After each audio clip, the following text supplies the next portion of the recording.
Well, good afternoon, everyone. Are these mics working? Okay, all right, terrific.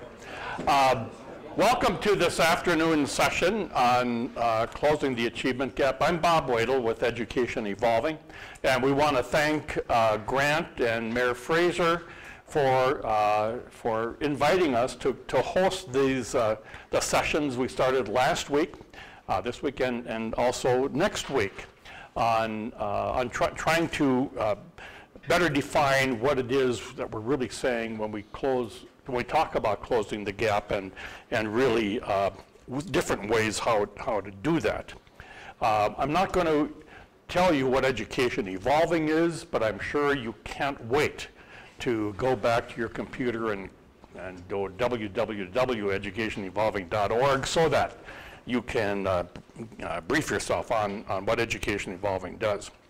Well, the achievement gap is a discussion that is going on in every single urban center in the United States, and probably every single district or chartered school in the United States, and probably the world.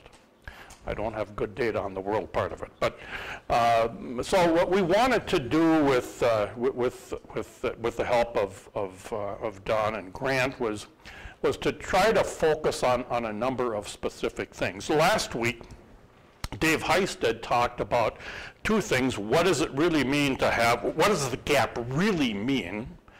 And second, what does it mean to beat the odds? Both of those have really scientific definitions, and they are not just kind of words that people chat around or toss around without meaning. They both have real meaning. And then, of course, Bill Wilson talked a bit about at Higher Ground how they, in fact, are beating the odds, and Heisted showed the data that, yeah, they really are beating the odds, and that means they are closing the achievement gap because every year they are getting better and better and better at what it is that they are trying to do. And then Bill did also comment on how about the changing of the demographics at Higher Ground. And we discussed a little bit about the impact of demographics, which of course are huge. So last week we talked a bit about what is the gap and beating the odds. Today we're delighted, and I'll introduce our speaker John Tanner in just a bit, to talk a bit about the measurement that we are using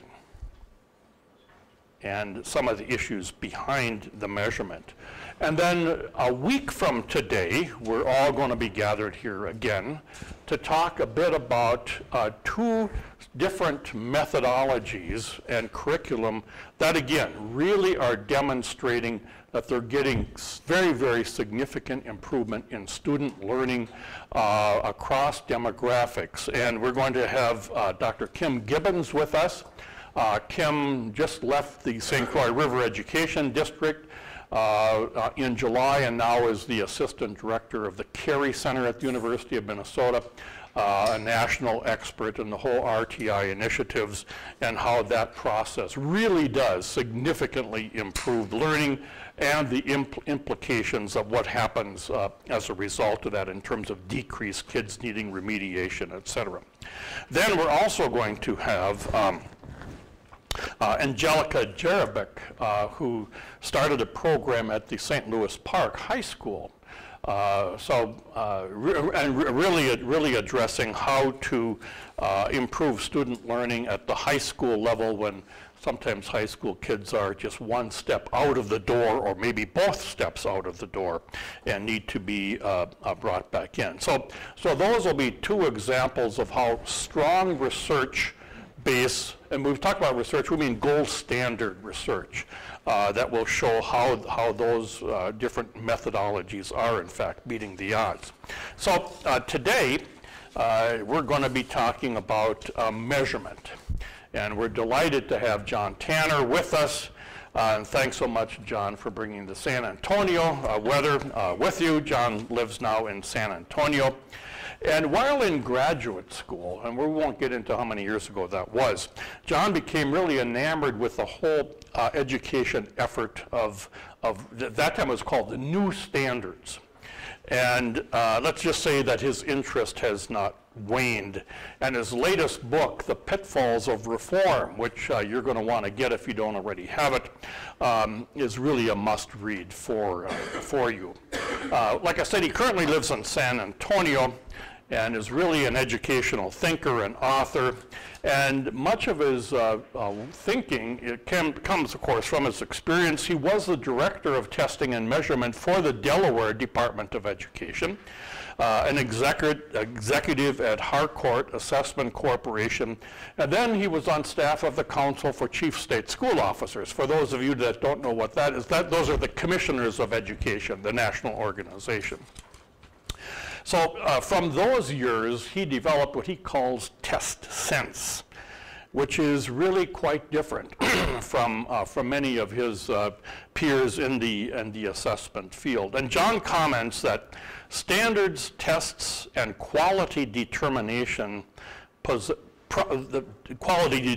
processes all possess the same characteristic of had been designed for purposes outside of the goal of educational excellence. And then he goes on to say that schools are expected to be some of the highest performing organizations in the entire world while facing some of the most difficult challenges and doing so without the tools that the best organizations use to do just that. And John, I would add to that, and that they are expected to do so while being required to use the accountability tools and procedures that lack validity for how they are being used. So, John is best known for his ability to explain some of the more complex components in education and make them understandable. So we're looking forward to that, John. And John's ability to explain how it is that the underlying constructs of standards and their accompanying tests have been something entirely different than what they were really intended, and the accountability is tied to them. Test scores will not be the key to what ails education. So let's give a warm welcome to our friend from San Antonio, John Tanner.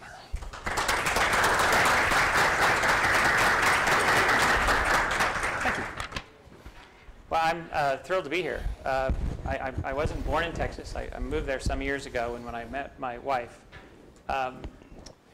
we've been together about 10 years now. I met her father, who is one of the leading oil and gas lawyers there in Texas, and his father was one of the leading oil and gas lawyers in Texas, and his son is one of the leading oil and gas, and it just is, and this man looks at me, and he says, "What part of oil and gas are you in, son?" And I said, "Sir, I give tests to small children." And he says, I don't know anything about that. I can't help you there. I'm thrilled to be here, and I appreciate the opportunity to spend a few minutes with you this afternoon. I'm going to make some jokes. They'll be bad, I assure you. I'll warn you if you need to smile or laugh. I find that useful and helpful to me. But I'm going to keep this very conversational. I realized it was going to be a nice-sized group to do that. Interrupt me, engage in an exchange, that would be just fine. But I'm going to spend a few minutes telling you two stories, and hopefully those stories will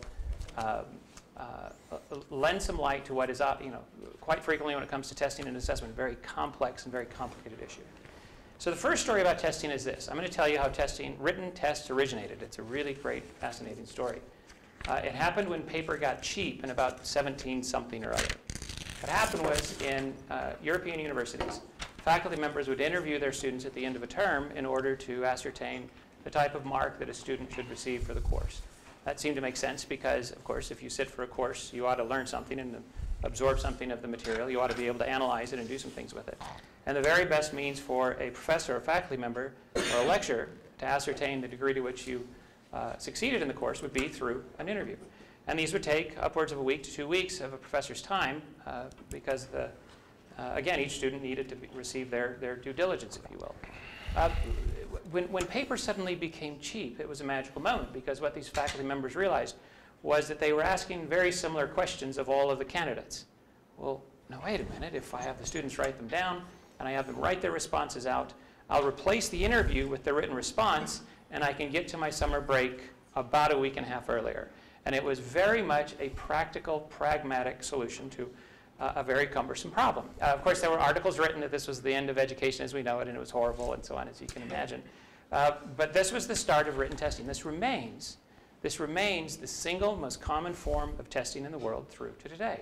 And it has a very simple purpose. It's to understand what it is that students learn. If you think about it in the form of a graduated cylinder, those of you who have some kind of a science background, you know, the idea of a graduated cylinder is that you can pour things into it and see how much of something actually occurred. So as simplistic as that notion is, it was a very, very powerful form of assessment that remains to this day powerful throughout the world. The second story I'm going to tell you is not about a bunch of professors, although they mostly were professors, but about a bunch of psychologists who in the 19-teens in this country found that through some interesting and very sophisticated mathematical applications that they could do something that was really kind of cool. What they could do is they could identify statistical average. Now, it seems like a really esoteric word. I'll explain what that means in a minute. But what they discovered is that using certain test items, they could identify statistical average, and having done so, they could then measure how many steps above average you might be or how many steps below average you might be. Now, why in the world would this be a valuable thing? Well, think back to that original form of test and how consistent those results were. They were as consistent as the kids, which we all know means that they weren't consistent at all. And so there was no capacity in those old tests to compare one class to the next or really to get any kind of meaningful information about a system. There was wonderful information about what you taught. There was wonderful information about how effective a teacher you were in that. But there was no information about where you might look for lessons learned or who was a better teacher than another and so on. So this idea of comparisons was interesting. And there is no more stable point of comparison in the social sciences than the idea of average, because average doesn't change very much.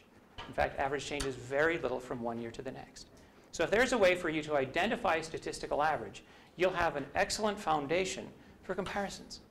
Now that's, hopefully, just kind of think about that for a minute. Average is a wonderful, wonderful point in the social sciences if you need a point from which to make comparisons. Here's why. If you can create what we'll call a statistical snapshot of this room, you all seem like bright, cheerful, happy people, but if I can create a statistical snapshot of this room today, and I can find average in some fashion, and then I can come back in a year and take a snapshot, in effect using the same camera from the exact same angle, I can overlay the snapshots to see differences. Now that's a wonderful thing to be able to do, because once I see those differences, I can then go try to seek out what the reasons for those differences are, what caused those differences to come to be. So the idea that we can identify statistical average in a few steps above and a few steps below gives us this chance to take a statistical snapshot, which in turn gives us this idea to make very rich comparisons over time.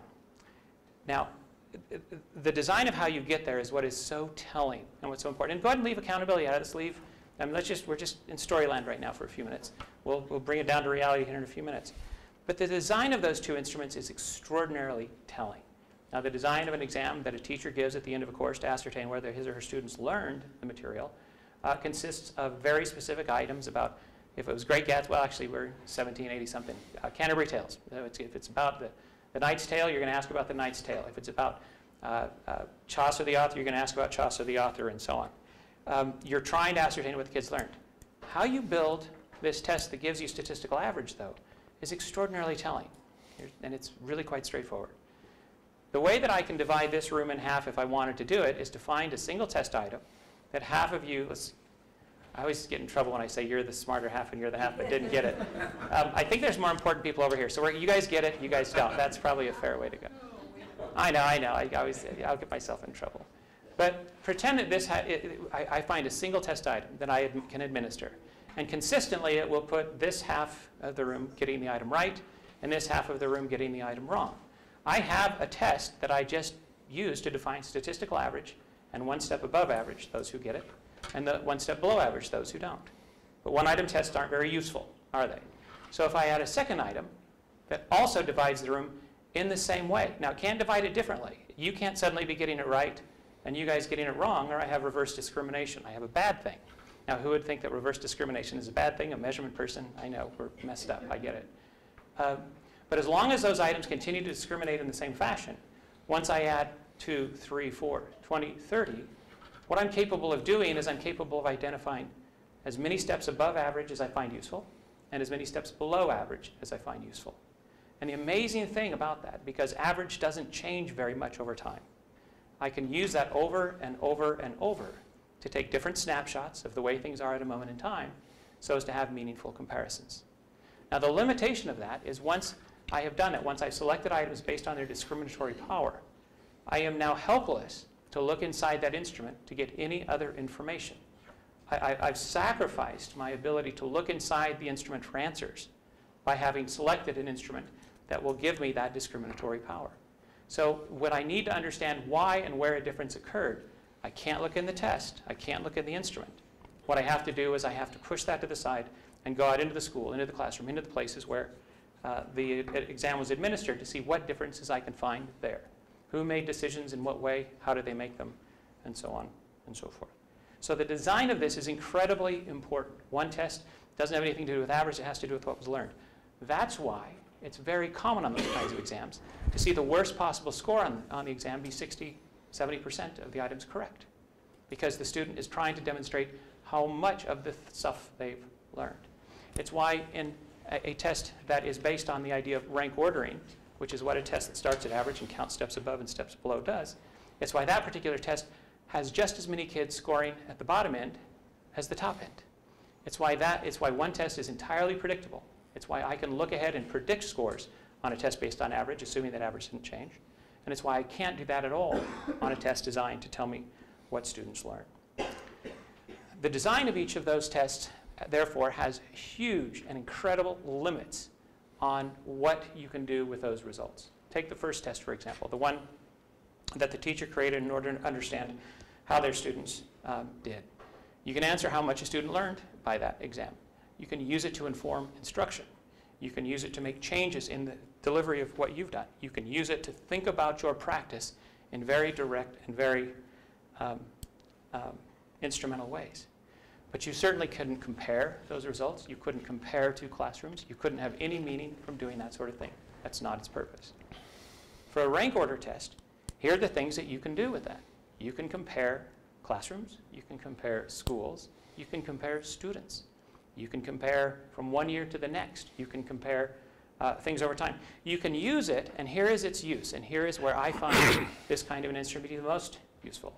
If you are a school that is struggling and need to find lessons that you can apply within your own school, you can examine all the research that exists. I get research journals, and I don't get all of them, that are that thick every month that go on a shelf. I can't even begin to consume them. Imagine a principal trying to make those kinds of decisions. It allows and enables a principal to look and to find schools that 5 years ago are where that principal school is now, that has seen a significant movement against average, right? Somebody who's beating the norm. I'm sure you've heard that word before. And go to that person and ask what sorts of things they're doing in their school, in their building, what decisions they're making in order to generate and to create that kind of movement. What it does, in the best of circumstances, is it takes the distance between understanding what will work in your school and finding that and narrows it dramatically. So this idea of comparisons on these kinds of instruments that start with average can be extraordinarily powerful and extraordinarily useful. That is something that it can be done. Comparisons, important. And research is also very significant. In order to have an instrument that allows you to perform really good research, you need something that can have that kind of comparability over time. Otherwise, again, you're going to find that you're trying to compare unlike things, and that can be deeply problematic. That is where the ability, the interpretive range, or the interpretive reach of a rank order test ends. There is nothing else that you can do with it and still be within the realm of reality or possibility. For example, a rank order test cannot answer the question, how much did a student learn? Now, here's what I want you to think about for a moment. A rank order test does not have a beginning and an end. It measures students from a student who has the least amount of the thing you're testing for, all the way up to the most amount of the thing you're testing for, but at no point in time, at any point in that test, at no point in time, at any point in that test, does it identify how much of the thing exists. I really want you to think about that.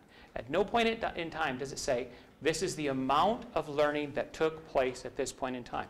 In fact, not only does it not say it, but by having selected items that create that, give you that discrimination, you sacrificed your ability to ask that question. Imagine what that means for cut scores on a state test when you place it on a line. What is it that you're measuring? The answer is we don't know, because at no point in time can that test tell you how much of the thing exists at that particular moment. you sacrifice completely the ability for that instrument to inform direct instructional change. One of the things that we see all the time is we see teachers, Texas it's an epidemic. What we do is we see the release test that comes out, they release the test. We see the items that students missed becoming the basis for the curriculum for the next year. And we see the drill and kill occur. By the way, test scores in Texas have been completely flat. Achievement has been completely flat for 10 years plus now in this marvelous system that we continue to support. But here's why you cannot use any kind of a rank order test to inform instruction. If you are an average school, a perfectly average school, every student in your school is average. I guarantee you, I know how your students are going to perform on every single item. Half of them will get it right, and half of them will get it wrong. I can predict that with a tremendous amount. I mean, I'm not going to bet my paycheck on it, but I'd bet a good part of it on it. And the reason for that isn't because the students need instruction on, say, two-digit multiplication or don't need instruction on two-digit multiplication. It's because I picked items, I selected items that half the population have a 50-50 shot at answering correctly or incorrectly. In other words, if I assign any kind of instructional value to that item, that value was presupposed by my selection. I just as easily can select items that 75% of the average students will answer correctly. Now think about that. I could build an entire test that consisted of items that an average student was 75% likely to answer correctly. And if I administer that test in your school, your average school, you're going to assume that your kids are doing pretty good at two-digit multiplication. Or I can do the other. I can go down to 25% of the kids getting it right, 75% of the kids getting it wrong, the average student. And in your average school, you would think that you're doing pretty poorly at two-digit multiplication. So the bottom line is that there is never any instructional value that can be derived from a test that consists of orders picked for their discriminatory power. Wherever you are in terms as a school, in terms of steps above or steps below average, that will determine the percentage of your kids answering the items correctly. So you need to be extraordinarily cautious. It was never designed for that. Here's another thing it was not designed to do. It is not designed to identify the cause for a student landing at that particular point. Now think about what that means. You know, right now we have lots of test scores where we say, oh, these test scores were caused by a particular thing. These were caused by good teaching. These were caused by bad teaching. These were caused by socioeconomic conditions. Cause. The test score sacrificed its ability in order to do the rank ordering, which is a very valuable and legitimate thing to do. But in order to do that rank ordering, it sacrifices its ability to determine and identify causes. There is no way you can look at a test score, lift it up, and try to identify the underlying cause. It sacrifices its ability to make value judgments. Most of us, I would wager all of us, look at high-performing schools, schools with high test scores, and make the mistake of assuming that therefore they are high-performing schools. Or look at schools with low test scores and make the assumption that somehow those low-performing scores equate with being a bad school. This happens all the time. A rank order test score cannot ever be used to determine whether someone who is a few steps above average is good and someone who is a few steps below average is bad. That is completely and utterly illogical. Think for a moment how many people you know who are above average who are really horrible people, and think how many people, it's the perfect analogy, and think how many people you know who are below average who are great, okay? Just because someone is 9, 10, 20, 50 steps above or 9, 10, 20, 50 steps below average has nothing to do with being good or being bad. Are there bad schools? You bet. But you can't tell from a test score. And it's completely inappropriate that we would assign those kinds of judgments. If you want to assign a value judgment to a school, you need to do it somewhere outside of a standardized test score, or excuse me, of a rank order test score. Now, the second kind of testing, obviously, you can tell, this is exactly the design that is at the basis for every state test that is used for accountability purposes in this country. Some people will argue with me and they'll say, no, we have a standards-based test. That means you derive the content from standards, but you still pick your items based on their discriminatory power. Or we have a criterion reference test. You still pick the items based on their discriminatory power. I get a lot of argument on this, and I can point back to the technical manuals that exist for your state testing programs. The easiest way to know if you are in rank order test mode is, are the scores consistent from one year to the next? If you are, there's only one way to make them consistent, and that is to pick items with good discriminatory power. Otherwise, your results would be all over the board. Policymakers, for some strange reason, okay, that was irony. Now, I have to tell you, I know, it's my first joke of the day. But for some strange reason, absolutely failed to look under the hood. They never bothered to ask when they were trying to put this thing called reform together, what sorts of tools would best serve the purposes. What they in fact did was they took these two forms of testing and assumed that either one would do. And then they added some meaning on top of that that doesn't exist in either one of them. Think about how much our policy starts to generate inefficiencies. And then the inefficiencies supports the educational gaps that exist in just these three things. Test scores are now the basis for value judgments on schools in this country. You can go out and do an interview on the street, and you can just imagine this. And I assure you that more than 95% of the people that you speak to recognize or will say that a school that has high test scores is better than a school that has low test scores. Again, completely unsupported. Real estate agents, one of the worst abusers of test data in the world, will do the same, and there is a direct correlation on property values and test scores, and so on and so forth. Right now, test scores are used as the basis for all value judgments on schools in this country. Again, something that is completely excluded by their design. The inefficiencies in that alone are horrific. Imagine looking at a school and saying you're a bad school because you have a low test score. Imagine the way that people will react on funding, the way that people will react on requests for things.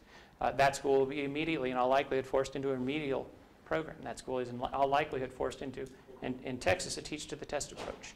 And yet, is that what's necessary? Is that what's best for the school? Is the school really, is it proper that the school respond to itself as a bad school?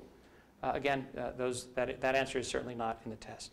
Same is true for a good school, although the consequences there are not nearly so significant at that end. Test scores are believed to be able to identify completely the cause for their existence. The cause for test scores in this country, again, ask just about anyone on the street, has to do with good or bad teaching. If you ask, we were very fortunate in Texas. We managed to get a waiver from the requirement of tying test scores to teachers and principals. We're hoping that we can beat that. I don't think we will. Test scores are assumed to be able to identify the cause of their existence, which is, in most states now, good or bad teaching or good or bad leadership in the school. Again, a test score that is that measures average and then above and below is incapable of identifying anything about what caused it to come to be. Certainly, it cannot identify anything having to do with teacher quality. And finally, one of the things I will never forget when I read the legislation, when I read No Child Left Behind, and I saw this requirement, the test scores be returned very, very quickly for the sole purpose of informing instruction. They actually built into the policy that we take an instrument that was stripped of its ability to inform instruction and insist that schools use it as the basis for instruction.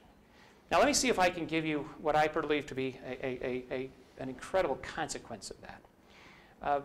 Your group and the sponsor of this afternoon's activity is focused on educational gaps, a very fine and important topic to speak of. And what we did in this era of education is we have assigned ourselves as educators this incredible responsibility to close these gaps. We realize and recognize how damaging these things are to our society. So now if you take a picture of the way things are at a particular moment in time, you take one of these rank order tests, you administer it to all the population of Minnesota. You have a statistical snapshot of the way things are at a moment in time. Think about what that snapshot contains. It contains all the goodness and wonderful things that are happening. It contains all of the horrific things that are happening. It contains all of the consequences that exist in society as of that particular moment in time. The reason we take that snapshot is so we have something to beat, so that we have something to move on from, so that we can have a way of understanding when our decisions made independent of that have moved us in the proper direction. Imagine what would happen if rather than realize that that snapshot is something to run away from, and run away from in a fast and furious and positive and powerful direction. What if instead we made that snapshot the basis for our entire educational system? What we would in fact do is find ourselves quite guilty of teaching to the status quo, of working very hard, harder than we've ever worked before, to hold more still than we've ever been before. What it would do is it would cause us to run on ice, even as our teachers work furiously to try to be successful in a world in which success just isn't possible. Now, this is, I think, the most, on the one hand, difficult and somber moment of what I have to say, but I think it is imperative that we recognize that this obsession with this test-based culture in which we live is actually one of the things that is maintaining the gaps. It's not letting us move on from them. It's helping them to persist. It's helping us to sustain a status quo that I would wager every one of us in here, given who we are and where we are in our careers, find incredibly unacceptable. I'll close out the formal part of what I'm going to say with this. This massive inefficiency of using tools against their design can best be seen if you think about a simple thermometer, which is a much simpler tool than a test item. If we look at a thermometer on the wall, I have one in my backyard, it registers much warmer temperatures in the winter than what you guys do here, which I'm admit to being grateful for. But that thermometer works great for telling me the temperature, 85, 90 degrees, whatever it happens to be. And as long as I treat that thermometer as a thermometer, it can do its job and do it wonderfully. But just because I think it's a neat idea to break it open, spill the mercury onto a table, and attempt to read into that mess other things, doesn't mean those other things exist. And what we need to realize is that if I try to do that, I'm likely to be wrong, I'm very likely to be inefficient, and I'm, in fact, more than likely to do more harm than good as a result. So my call to you, before I close this out, is to remember that tests are tools. They have an extraordinarily limited use. The strangest thing of all is that your test is not badly designed. I know the design of your test. Most state tests aren't badly designed, but they're designed for a very, very limited number of uses, and our desire to expand them to a whole bunch more uses isn't doing our kids any good. Thanks. Wow.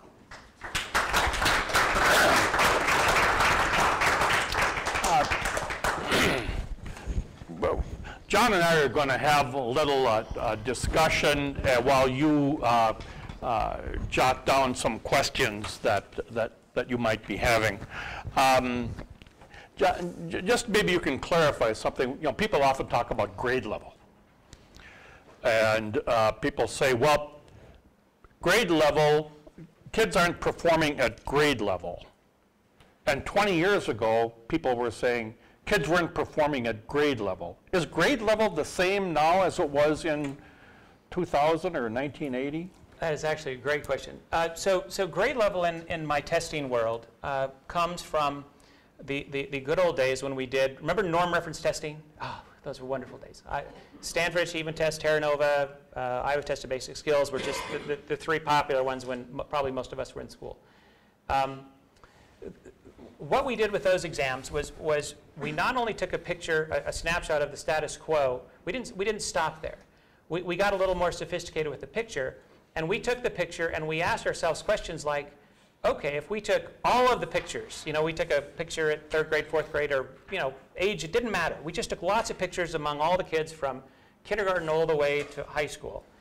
And then we did some fancy analysis. It would enable us to do this interesting thing. It would enable us to say, here is what the average 3rd grader looks like. Here's what the average 4th grader looks like, the average 5th grader, again, within the test. And so that then led to this idea that it would be interesting to somehow define what grade level meant. And my opinion is that idea of grade levelness came out of that desire. What does an average 3rd grader, average 4th grader, average 5th grader come from?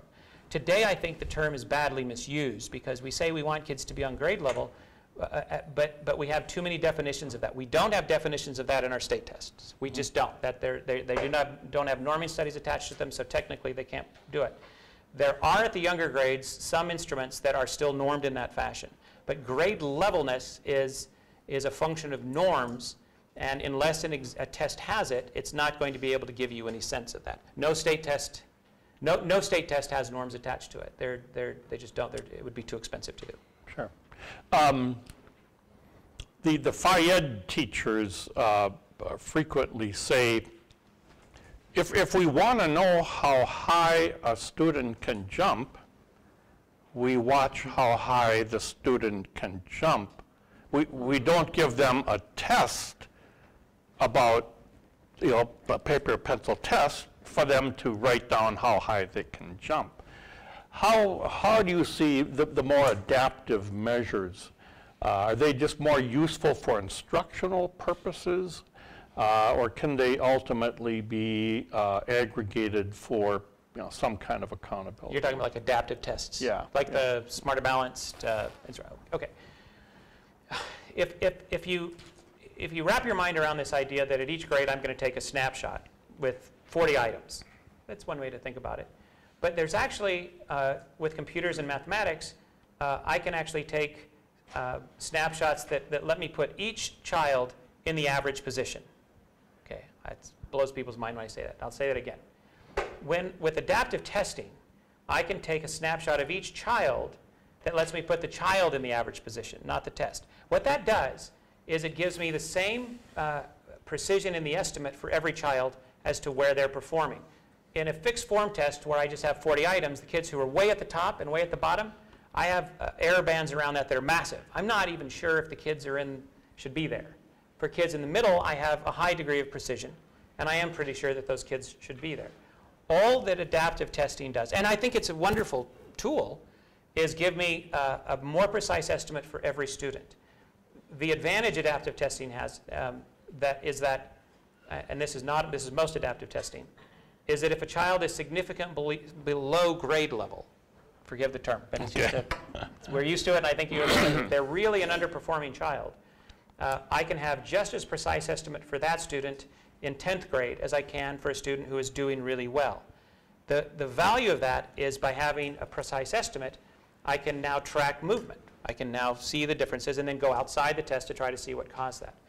If I have a fixed form test and I have a student significantly below, they're going to get zeros. And all the zeros will wind up being assumed to mean the same thing when they don't. One student may just be so close but not quite get it, and another student may be miles below and not even close. And to treat those two as the same is damaging to the student. Would it be surprising that to find that fifth graders can jump higher than kindergartens? Why do we expect, why do we have high school graduation standards that are the same for everybody, regardless of who they are and their needs and aspirations? Yeah, you read my book. That's cheating. Yeah. So I don't want to steer the conversation too far off. I have just as big an issue with our use of standards in this country and how they're written as I do with tests. Standards are always about standardization in education. We forgot that. I don't know how we forgot that. It's pretty incredible to me. But standards standardize. They can't do anything else. And what we've done is we've standardized bits and pieces of our content in a way that now expects that our students become standardized. And that, to me, is a very dangerous thing to have done. We are all profoundly different people with different skills and different abilities. And to standardize the content has always been a bit of an odd gesture to me. I don't know if I've answered the question completely, but then when you think about trying to expect the same outcome from all kids on the same day, well, I'll put it another way. In order for all kids to be successful in Minnesota, just think about this. In order for kids to be all successful on your state test, all of your kids will have to perform slightly above average. That's the mathematical reality. In order for 100% of your students to be successful on your state test, 100% of them will have to perform slightly above average, because your cut score is set slightly above average. No cut score is set below average. Just guarantee it. It's just not. That supports Garrison Keillor's. Yes, yeah. It does, and I can't tell you how many copies of Lake Wobegon people have sent me for saying it. But it's just true. I mean, when you use a rank order test and try and draw a line in the sand on it, it's going to be a line that's above average. And so you're going to have to get all of your kids to be slightly above average. And by the way, the best way to do that is to change the demographic in your school, to find the demographic that matches at that point. That's really the only way to get the kids over that hump. Just one last question before I get to some of the audience questions. You're monopolizing the time. Not far from here, whoa, we have a school that their test scores really are not all that good. Yeah, they're okay, but okay, I'm not going to hook this onto my. But you know what's really interesting is that they go to some of the finest New York City art and music schools, and you know, join the opera, join Broadway. It's called the Conservatory for the Performing Arts. It's at the Ordway Theater, which is right across where you're staying in St. Paul. So that's really a failing school, right? Mm-hmm. Yeah. So that's an example where they really are setting different standards, using the term standards loosely, for different kids. They say, oh yeah, high standards. I mean, if you can't, you know, get into Juliet, you just didn't quite meet the standard. Right. And that, the comment, I'll just ignore the Juilliard, test. I should say. Juilliard. See, I didn't go there. Now my daughter's a dancer at Pace in New York, so I get it. And she was a horrible student by traditional measures. She's fine. It has to do with the standards that we set for our students.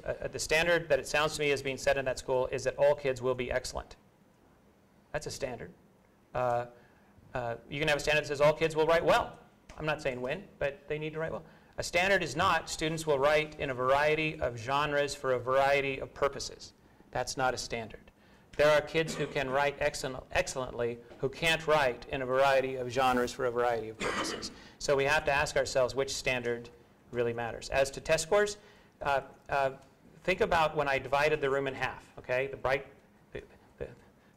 folks and the dummies. I'm just waiting for, come on, please laugh. I'm just not good at the jokes.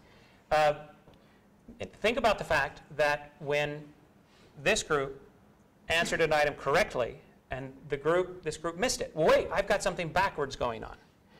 When we build these tests, they are extraordinarily linear and narrow. They are, you hear talk about multiple intelligences, you hear all these conversations that we've all studied.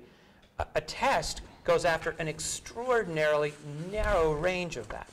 And it does so quite intentionally, because the instant you veer off, you get what we call, you know, multidimensionality. The test starts to measure different stuff. When we are measuring something in one of these rank order tests, we are in such a narrow band of stuff that any interpretations that don't take that into consideration are going to be wrong. A school of the arts is not going to fit. Those kids, for the most part, are not going to fit in that narrow band of stuff. A school full of autistic children is not going to fit in that narrow band of stuff. Does that mean that these children are bad or uneducated or haven't somehow excelled? Far from it. But because of the narrowness of the instruments, we'll make that declaration. Just like the airline industry does not have a common set of standards. I mean, the Cessna does not meet the same standards as the super airliner, the military jet. Can you imagine if the airline industry said, one standard? Nobody else does this. Why do we do this? Why do we have this insistence on the same standards for everybody, measured by a tool that wasn't designed to measure that? I mean, you were with the chief state school officers. Why didn't you tell us that we were not going down the right road? That wasn't fair. I did. That's why I'm not with this chief state school officers anymore. Okay. So, but that really is kind of what we do. Do you believe, this is a question now from our audience, do you believe that Berliner's The Manufactured Christ, Carl Berliner, an author from University of Arizona State? Oh, yeah. Carl or David Berliner? David. Oh, David, I'm sorry. He wrote the book, The Manufactured Crisis, that it really is a manufactured crisis, and led by test scores and trying to overthrow public education. What's your view of that? I like David. Here's where I'll agree with his premise. It's a manufactured crisis if you say that low test scores equate to bad schools and high test scores equate to good schools, exactly to my point.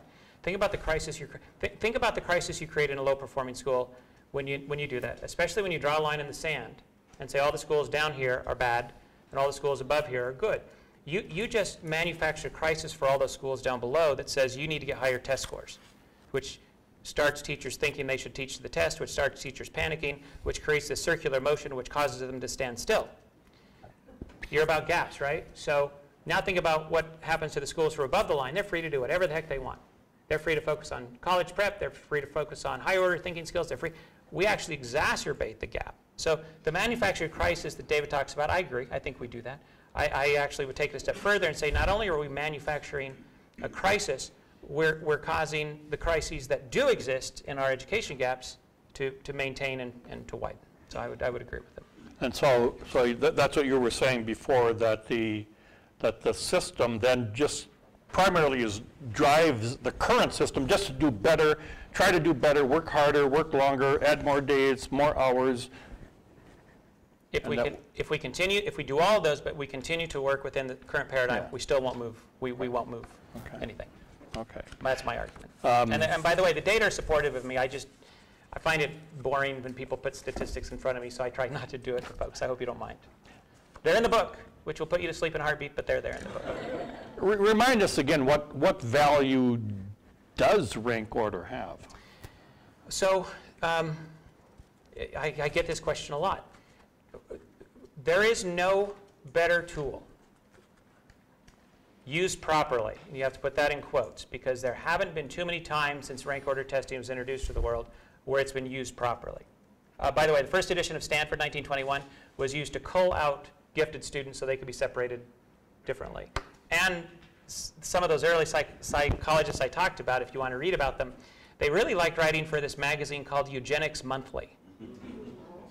I will leave that alone. So they had their purposes in creating this rank ordering oftentimes was very much for motives that none of us would agree are good. Nevertheless, the idea of average as the foundation, that's not a bad idea, right? It's a very stable idea, and it allows for you to compare things over time. Average allows us to, I'm about to be a grandparent for the first time, very excited. My mother keeps telling me now I should get my hair cut, but I'm not going to. If you're going to be a grandfather, you can't look like you do. But there's a thing called an APGAR score, right? You know, they measure the baby's heads and length and some other stuff like that. And you get to know whether your baby is average or above. See, average is a wonderfully powerful tool. And in education, it allows us to look across schools to see who, in fact, looks like me demographically, feels like me demographically, but is doing better than me for some reason, is beating the norm on a more regular basis. That's a perfect place for me to go to look for lessons to be learned. The trick in today's world is, and we have this in Texas, we're trying to set up some things in Texas to do this, is that you first have to ask, oh, are you teaching to the test? Are you limiting your curriculum to, in a bad way? Are you hurting your students? Are you, doing these things that are all bad? Are you trying to influence the test score? Poke the mouse is what we call it when you manipulate test scores, like a researcher in a lab. You need to make sure that you're comparing yourself with someone who is treating the test as it should be treated, which is to completely and utterly ignore the thing other than as an annual indicator. There's value there. In today's world, my published assertion is that we spend about $1.4 billion a year on state testing programs, and we have no ability to use them, almost no ability to use them, for the comparative purposes for which they were designed. That's pretty. Minnesota has 2 state testing programs. Of course you do. Because the Minnesota, what we call the Minnesota Comprehensive Assessment, MCAs, don't provide, they provide end-of-year data. So obviously it's of little value to the teachers. The kids are gone. So because districts and sites want data that are useful for decision making, they use another test, the MAP test. At WA. Yeah, WA, yeah. So we have 2 tests, 2 state tests, because one is for this state accountability, and the other is to be helpful for instructional improvement. Do you see is that going on around the country? Yeah, but not as formally. A huge number of school districts have started to recognize and boycott state test data. Now, they don't do it in any kind of a verbal way. I know a superintendent, and she gets it, and she looks at it, and she has a drawer in her desk, and she puts it in the drawer and locks it. And she doesn't share it with her teachers. She doesn't share it with her school. She doesn't share it with her districts because she feels that it's so compromised. They then use some commercial products that are similar to that. Here's the thing that I always urge everybody to do whenever they're looking at a product, is look at the design. If the design, and I'll use NWA MAP. I know the NWA folks really well. I do consulting with them once in a while. NWA MAP is a rank order test administered, which means you cannot use it to inform instruction in a direct way. What NWA does is they have researchers who look at kids who are at different score levels and say, you know what, our research suggests that the following 5 things would be good ideas that may benefit your students. You may want to think about them.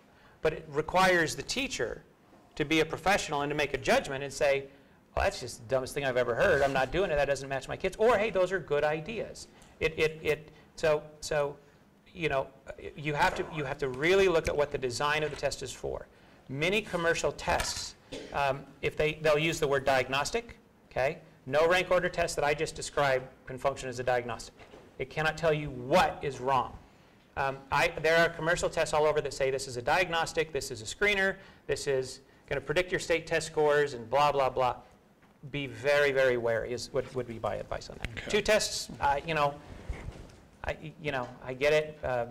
Probably isn't necessary. All right. Can we ever meet the NCLB goal of 100% at grade level? You've already answered that. I think the answer is not unless we have grade level really below. Right.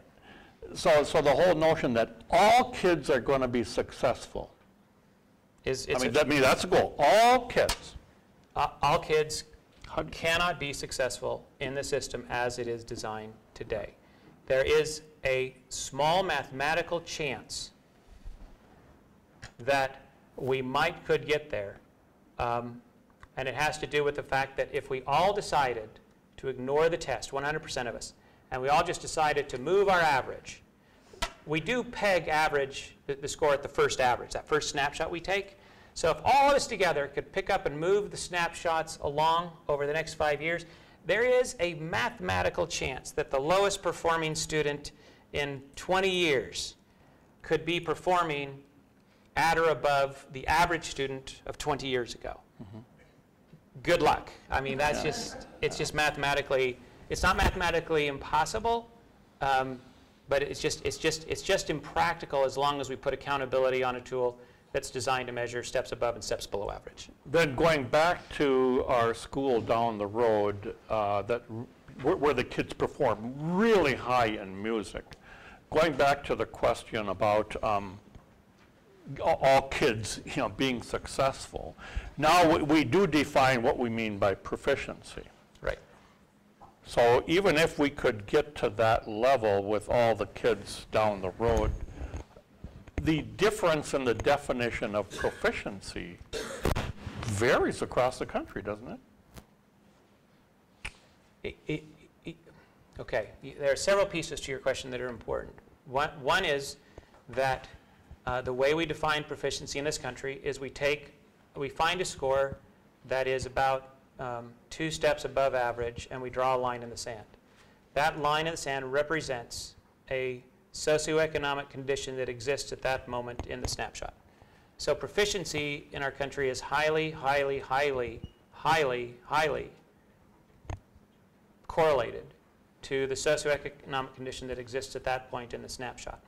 States have drawn their lines in different places. So that is true.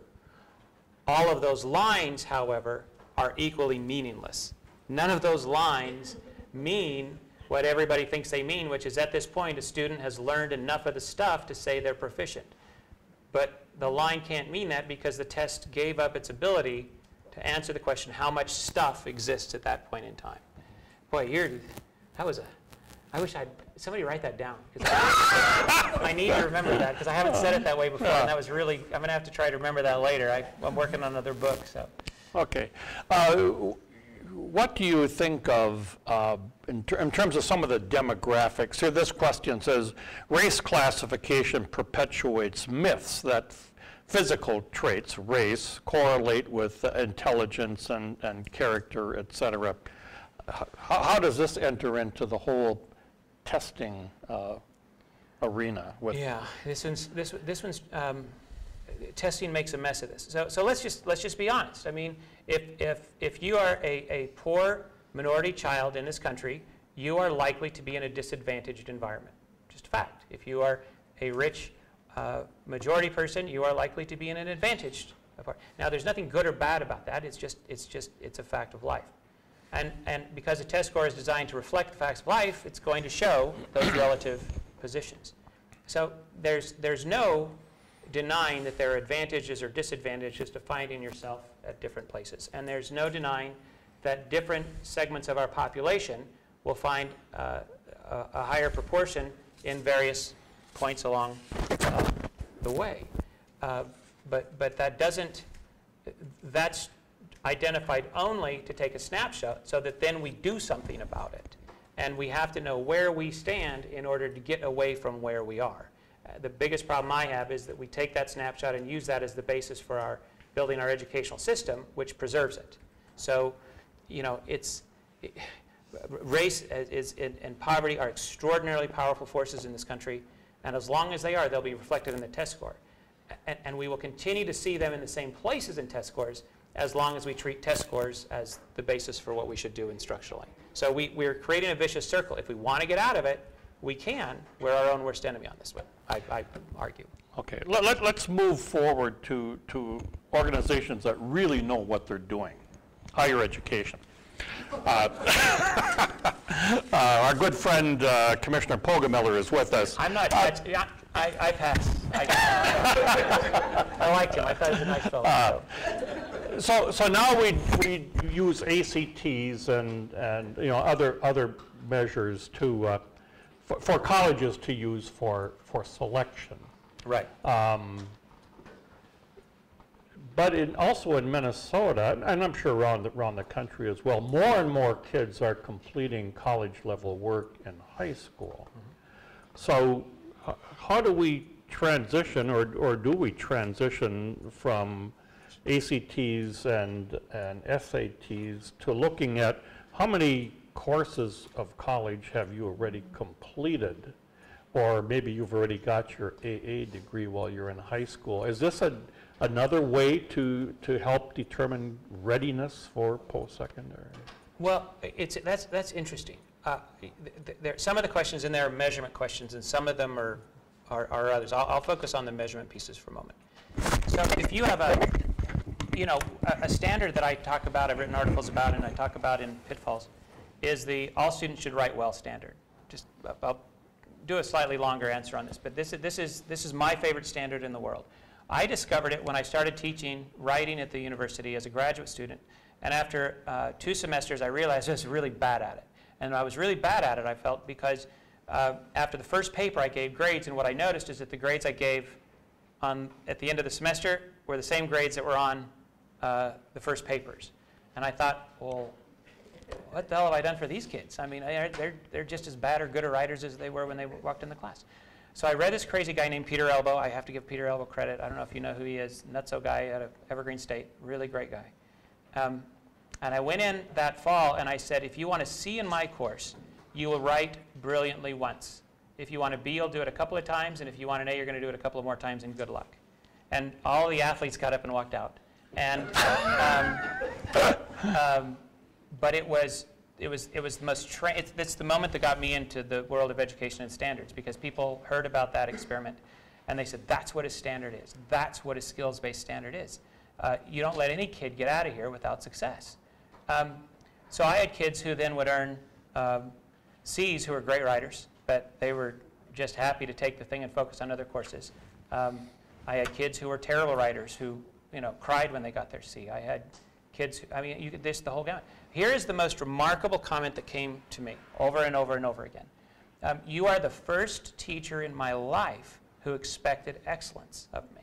Okay? I mean, I cannot tell you the number of people students who said to me, you are the first person in my life who actually expected excellence. These were good schools. I mean, that to me was a stunning admission that somehow our measurement systems had gotten messed up. So to the question about can all our students, can they be measured on individual skills? Of course they can. But our systems are not set up to do it. Think if you had in high school an all students will write well standard, which I think should be in every high school in America. You're going to have to restructure the high school, okay? Because some kids will be able to meet that their freshman year. Some kids aren't going to meet it until high school. Some kids are going to need summer school every year in order to meet that standard. But imagine how transformative it would be if we could declare of our high school, no kid got out of here without writing well. So the answer is, I mean, forgive me because I'm not talking about measurement. I'm now talking about my soapbox. But I think that measurement has been extraordinarily unhelpful in going after exactly what we talked about, because it is explicitly not a measurement issue. It is an issue of will and an issue of thinking about things differently. We're at a wonderful time in education policy. Everybody, I think, understands that NCLB probably wasn't, or some aspects of NCLB really weren't all that good ideas. Of course, we can't get Congress to agree for reauthorization, and maybe that's really good because we don't know what it is that we would like it to be. What do you think it ought to be? I wish you'd given that one to me earlier, so I don't think about it. No, I have very strong opinions on this, and they're not in the majority by any means. I truly do believe that all schools need to participate in some kind of rank order testing program with zero accountability tied to it. Accountability needs to be tied then to the decisions that an educator makes. So let me give you, and I say this because I don't know how to do this. So let's say that you as an educator find that you should be held accountable for the decisions that you make, and you should be held accountable for making good decisions based on the information you have. So I don't know how we make a lot of those decisions in school without information and data, and rank order tests are a really good source of data. So all that being said, the problem we have is that any time we take a rank order test and put it in a policy environment, it will be abused. So I have an opinion that it should be included, but it's never been included and not abused. So I'm going to say that any accountability programs they can't have a rank order test attached to them because it won't work. We can go to locally driven models where we ask teachers to certify that they are capable of scoring in a consistent fashion. I go back to this because if you think about the advent of reform, and I despise the word reform, so that was used in quotes. And I can make a joke and say I'd like to make real quotes, but you can laugh about that, and you'll think about that for a moment. It's actually pretty funny. Reform would have been completely avoided as an idea if teachers had the ability to grade consistently. Say an A is an A, B is a B, C is a C. So we could have avoided all of this reform if we'd realized that was the problem and then trained teachers to grade consistently. I think we wouldn't have spent $400 billion to do that as opposed to trying this other stuff that we did. Absent this willingness to try to teach teachers to grade consistently, we decided to take the quality determination out of their hands and put it in the hands of a test that can't tell us anything about quality. All that being said, if I were redesigning NCLB, I would go back to that idea of making sure that every school, teacher, et cetera, understands what quality is, can see it the same way, can judge it the same way, and can assign scores the same way, so that way you generate all the comparability that the public would demand, but you put the quality determination back to the hands of the teachers. And if teachers can judge quality consistently, then we can trust their judgments, and I think that helps the whole system. But again, I mean, you asked me a question that puts me into Never Never Land, because that just is not going to happen in the policy world, unfortunately. Mm-hmm. But that's what I would do. Okay. And don't ask me questions like that anymore, because they're not fair, and I don't really appreciate them. Well, we've got a number of teachers here, and I think they would probably agree that that they do have the capability of making reliable judgments about student work. Great. if we did that, okay, and if we have a presumption that the most important use of, call it testing, measurement, information, whatever, is to help teachers make decisions about how to improve instruction, then would the compilation of the formative assessment, looking at, can you jump higher, can you jump higher, can you write better, and what can I do to teach you better, the aggregation of that information, could that then substitute for the end of semester test? We have to be really careful because, again, anytime that you take and you look at a teacher and you say, you know, a higher score on this test is better and I'm watching you, the kids are likely to get a higher score, but you're not going to know what it means. So you have to always be careful. Here's the easiest way I know of to help any teacher improve their practice overnight. And I just think we overcomplicate so much of this. Have that teacher list the 3 things, at the beginning of class, have the teacher list the 3 things that are most important that the students need to get out of that lesson that day.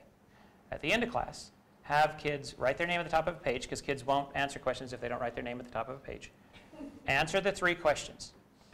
Teacher collects those, goes to a paper cutter, cuts the kids' names off, and shuffles them. Now all the teacher has is a mirror into themselves. They have a reflection of who they are, of what they did, of how successful they were in that classroom. And if accountability were, look at that and tell me what changes you're going to make tomorrow, well, how is that? I mean, that's going to drive immediate and effective change with a tool that costs 0. So, you know, I like the question. I mean, because we are always trying to get measures on schools and gather information and gather data, and we're always going to try to tie accountability to it. But I would rather have accountability for a teacher be, did you do that exercise 3 times a week and document for me the decisions that you made and what you believe to be the impact of those decisions? I mean, that's how we hold people out in the real world accountable. I'm not held accountable in my, I'd like to say I'm held accountable for profits, and although my business is a profit, it really is a nonprofit, and that's another joke you can laugh at. But I'm held accountable for making sure that we have enough resources, you know, to do what we need to do and so on. But mostly I'm held accountable for the decisions that I make every day. And I think teachers are owed that ability to be held accountable for the decisions that they make. And no test score is going to be reflective. It doesn't matter what it is. No test score is going to be reflective of all of the decisions that they make. It's just too reductive. Minnesota is the home of what we used to call RTI, now the MTSS model, led by some of the people in this room. And I've been doing sound research. Ben, Dave, others have been doing sound research on this model. Know what those characteristics of quality instruction are in terms of, especially reading. So would you suggest that if we could validate that the system, the schools, teachers are actually implementing those quality indicators of good instruction, in this case as defined by the multi-tiered system, then that would be a good way to evaluate the school. I think it'd be a great way, because you're now evaluating educators for the decisions that they make, not for reductions that as represented in data that certainly can't bring in the full richness or the full scope of what happens in a school. So absolutely, I would support that.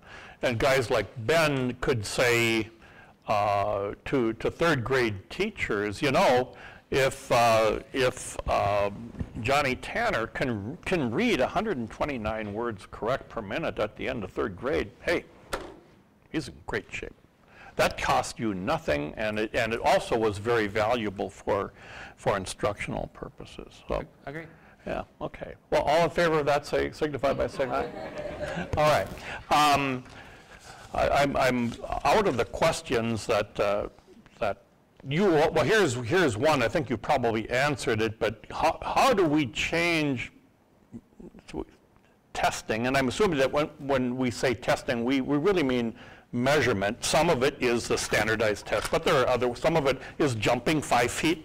So how can we change our testing so that all our students can be measured on their individual skills and talents?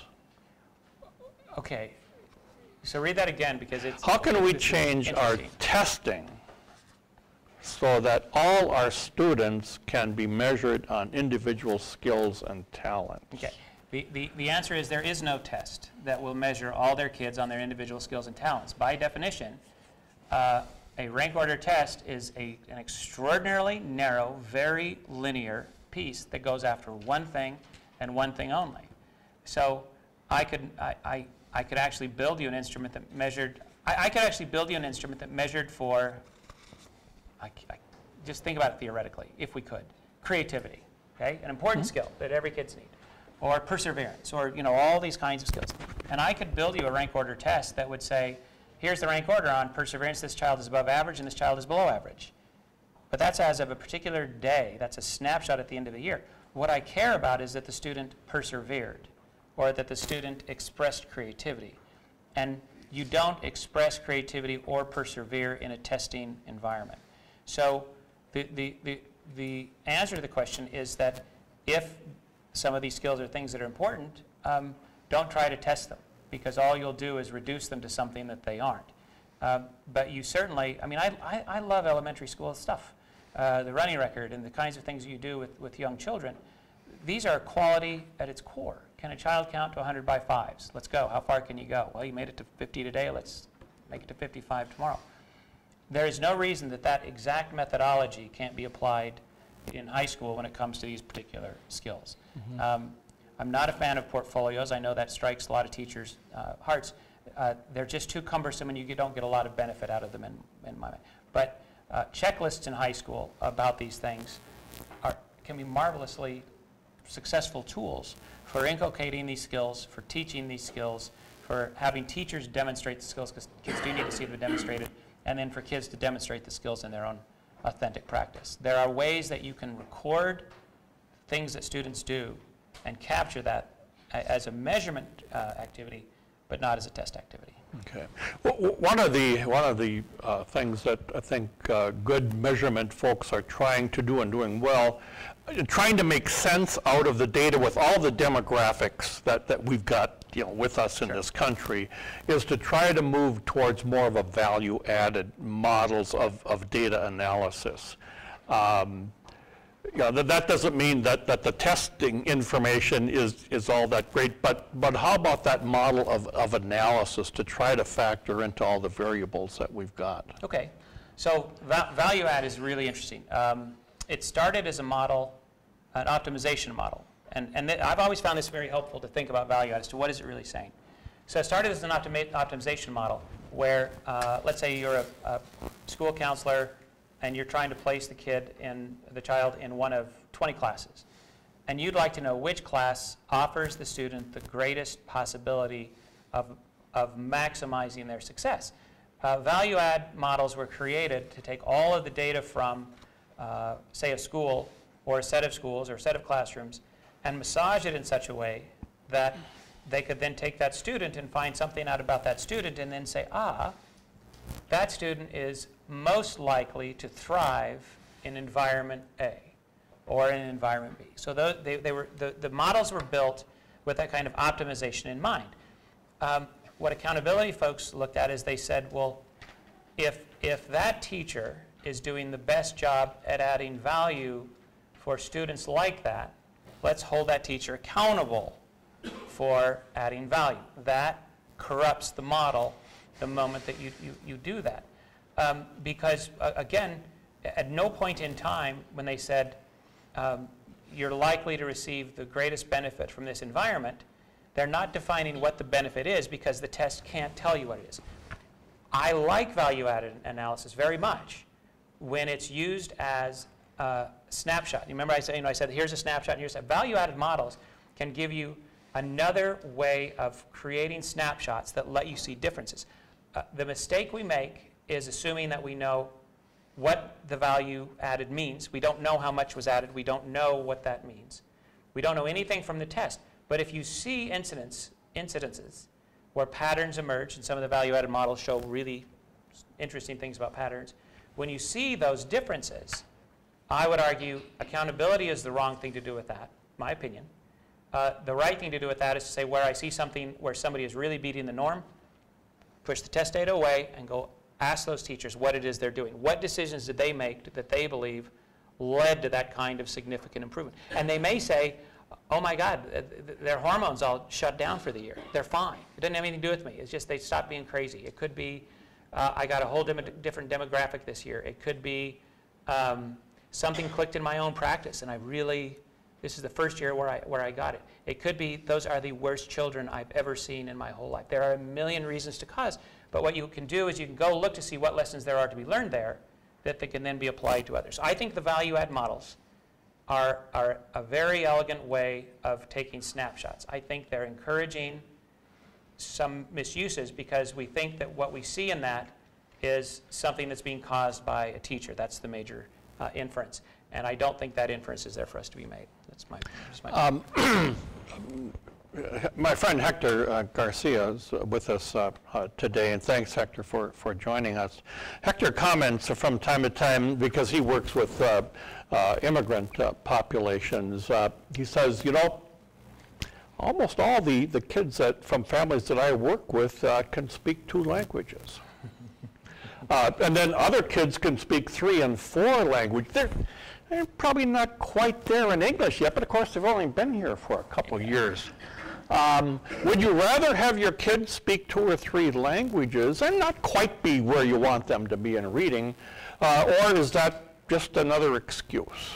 This is a perfect example of the fact that our instrumentation that we use to judge quality, which can't judge quality, is so extraordinarily narrow. Imagine if what we had instead was a checklist that said, in any language, can you perform the following tasks? Can you provide directions to the store? Can you, in a language, here's a skill, in an environment where no one speaks your language, can you function? Are you smart enough to figure some things out? I mean, these kids, I live in San Antonio, Texas, where I live. We are 60% Hispanic. San Antonio ISD, where I live, we have 40% mobility. We are 80% Hispanic. We are, I think, almost 70% bilingual. And so you love statistics. I'm sure all of these are slightly wrong. And something along the lines of a third who do not speak English. We have this exact issue. And these kids are as functioning in an English world as they can possibly imagine, not knowing a word of English. Tell me that's not something that we should value. So I agree. Again, our measures are so incredibly linear and exclusive that it's very troubling. And by the way, very culturally based upon the way we think about things in Western linear culture. Circular cultures tend to do very poorly on this stuff. Well, one member in our audience operates a school that's a high school. It's a recording arts high school. Okay. Let's just say not all the kids that start in 9th grade are on grade level. Okay. They're on grade level, but it might be the 3rd grade. And some of them are adjudicated. Many are homeless, etc. But we use, of course, the same measurement for those. But again, many of those kids leave. They go on very successful in arts careers. Is that just another example of the one size doesn't fit all? Oh, I think so. And I think it's so much more than that, because those kids are going to probably test pretty poorly. They're outside that narrow linear, very narrow linear scope that a test can catch, and so they don't get caught. If we looked at that same school, here's a rank ordering I would love to see done. The graduation, I want to rank order every high school in Minnesota on the graduation rate of single-parent minority students. We're not going to see the same thing that we do in most of these other measures. And talk about a valuable measure, because guess what? You're probably going to see that school doing extraordinarily well, given the demographic as you described it. You're probably going to see that school doing extraordinarily well on that demographic.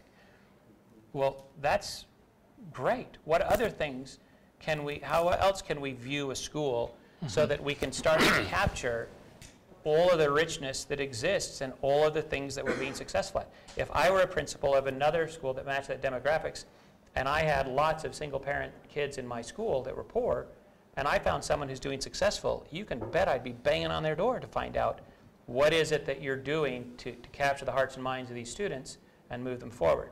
What we tend to do is we give them a test, we put them in remedial programs, we bore them to death, and we walk them out the door having failed to graduate at much higher rates than is actually reasonable. So it's a wonderful question, and again, it's that idea that we need to find ways to value what it is they're doing and quantify it to a degree that it becomes understandable. Well, we do have to shut down, as you indicated, what the measurement system we currently have is really not measuring what we really are doing.